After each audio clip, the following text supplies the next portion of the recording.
नमस्कार दोस्तों, मैं विनय दुबे मुंबई से।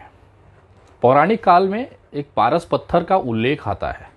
हमारे हिंदू धर्म के ग्रंथों में, हमारे सनातन धर्मों में ग्रंथों में एक पत्थर है, पारस पत्थर, जिसका जिक्र हमेशा आता रहा है कि वो चीज़ अगर किसी को छू दे, पारस पत्थर अगर किसी को छू दे, किसी सामान को, वस्तु को या लोहे को, तो वो सोना हो जाता था। ऐसी किंवदंतियाँ और कहानियाँ पुराने ज़माने से चली आ रही हैं, सुनाई देती है, हमने बचपन में बहुत सुनी है। आज उस पारस पत्थर की खोज हो गई भारत के अंदर। आपको सुन के आश्चर्य लग रहा होगा कि विनय दुबे आज किस मुद्दे पे बात कर रहा है। जी हाँ, मैं एकदम सही मुद्दे पे हूँ और ये जानकारी आप लोगों को बताना बहुत ज़रूरी था। कल शाम मैं बैठा हुआ था तो ये पारस पत्थर का मुझे ख्याल आया। आज भारत के अंदर वो पारस पत्थर का नाम है मुसलमान। उस पारस पत्थर का नाम है इस्लाम, कुरान। जी हाँ, ये एक ऐसी चीज़ें हैं, मुसलमान एक ऐसी चीज़ हो गई है कि जो भी इस चीज़ को करीब जाएगा, जो भी इस चीज़ से उलझेगा, वो सोना हो जा रहा है। आपने देखा होगा गोधरा दंगों में जिस तरह से मुसलमानों का कत्ले-आम किया गया, उसके बाद एक मुख्यमंत्री सीधे देश का प्रधानमंत्री हो जाता है, नरेंद्र दामोदर दास मोदी। जिस पार्टी में नरेंद्र दामोदर दास मोदी जी हैं, उस पार्टी का शायद ही कोई बंदा होगा जो इस मुसलमान शब्द से अछूता होगा, इस्लाम से अछूता होगा या कुरान से अछूता होगा। क्योंकि इनके लिए कुरान, इस्लाम और मुसलमान ऑक्सीजन से कम नहीं है।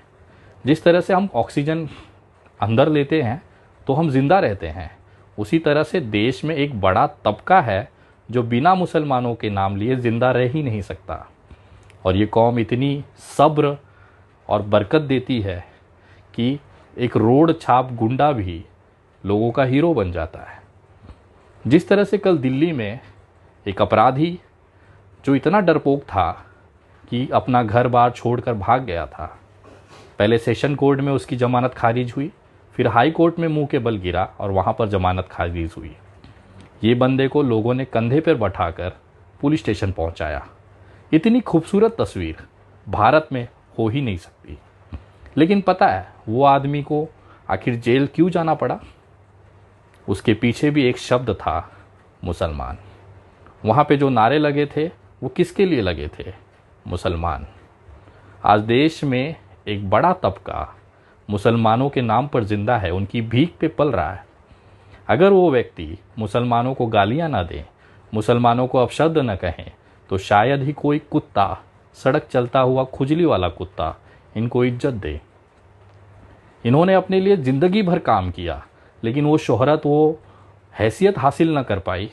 लेकिन जैसे ही उन्होंने मुसलमान शब्द का इस्तेमाल करना शुरू किया, वो आज हीरो बनकर घूम रहे हैं।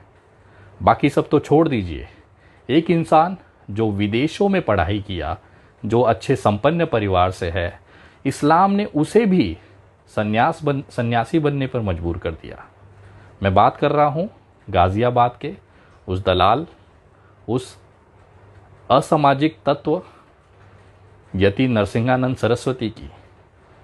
ये व्यक्ति खुद कबूल कर रहा है कि केवल इस्लाम और मुसलमान के खातिर ये बंदा सन्यासी बन गया। सुनिए जरा। और सन्यासी भी मैं केवल इस्लाम के जिहाद से लड़ने के लिए बना हूं, वरना सन्यासी बनने का मेरा कोई उद्देश्य इस धरती पर नहीं था।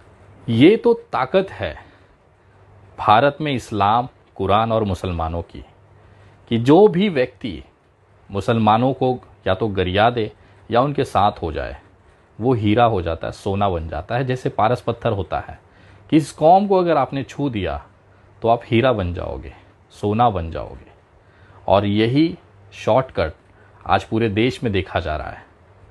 चूड़ी वाले के साथ मारपीट होना, चाहे कचरे वाले के साथ मारपीट होना, चाहे पानी पूरी वाले के साथ मारपीट होना, चाहे एक मसाला डोसा बनाने वाले दुकान पे एक छोटा सा कारीगर। सोचिए, एक छोटा सा कारीगर जिसकी 150, 200, 400 रुपए की दिन की कमाई होती है, वो मुसलमान होने के नाते एक ग्रुप को लगातार मीडिया में चर्चा में बना देता है। ये तो ताकत है मुसलमान और इस्लाम की, कि एक अदना सा इस्लामिक मुसलमान व्यक्ति उन हिंदू नेताओं को चमका देता है जो अपनी पूरी ज़िंदगी अपना पिछवाड़ा रगड़ देते हैं, लेकिन गली के बाहर उनकी कोई औकात नहीं होती। लेकिन जैसे ही वो किसी मुसलमान को छू देते हैं, वो राष्ट्रीय चेहरा बन जाते हैं, हीरो बन जाते हैं। दिल्ली में जिस तरह से कल एक अपराधी को कंधे पे बिठा के घुमाया गया, वो कहीं ना कहीं उसके पीछे एक मुसलमान का ही हाथ है। वो मुसलमान का नाम लेता है, उनको गालियां देता है। आज वो सोना हो चुका है। आपको पता है उमर खालिद भाई जेल में क्यों हैं? क्योंकि वो मुसलमान है। ऐसे तमाम लोग आज जेलों में बंद हैं क्योंकि वो मुसलमान है।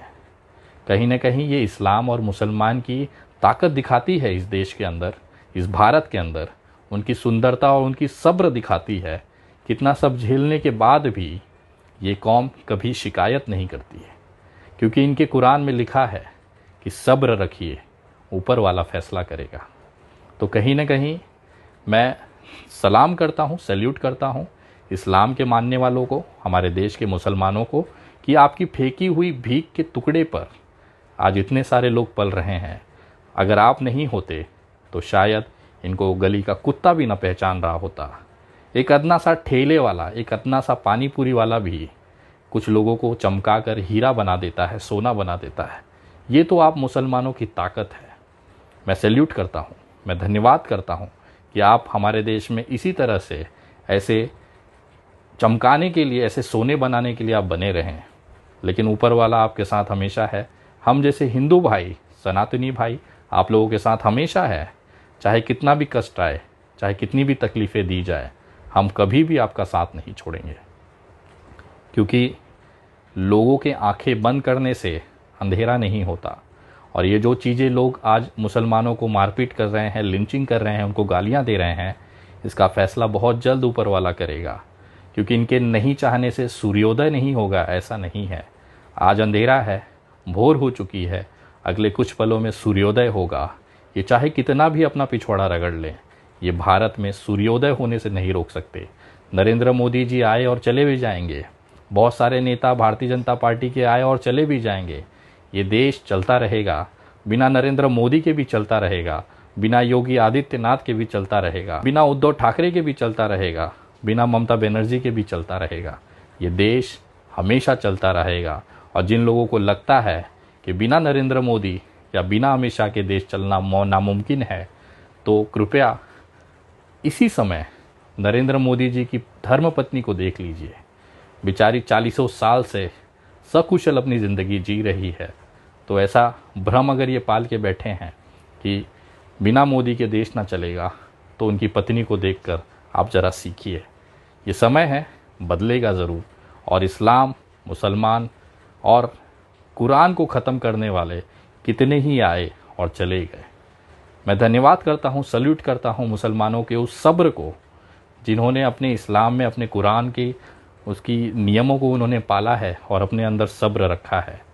ऊपर वाले पे यकीन रखिए, अल्लाह पर यकीन रखिए, प्रभु श्री राम पे यकीन रखिए, क्योंकि कण कण में ये बसते हैं और कभी भी गलत नहीं होने देंगे।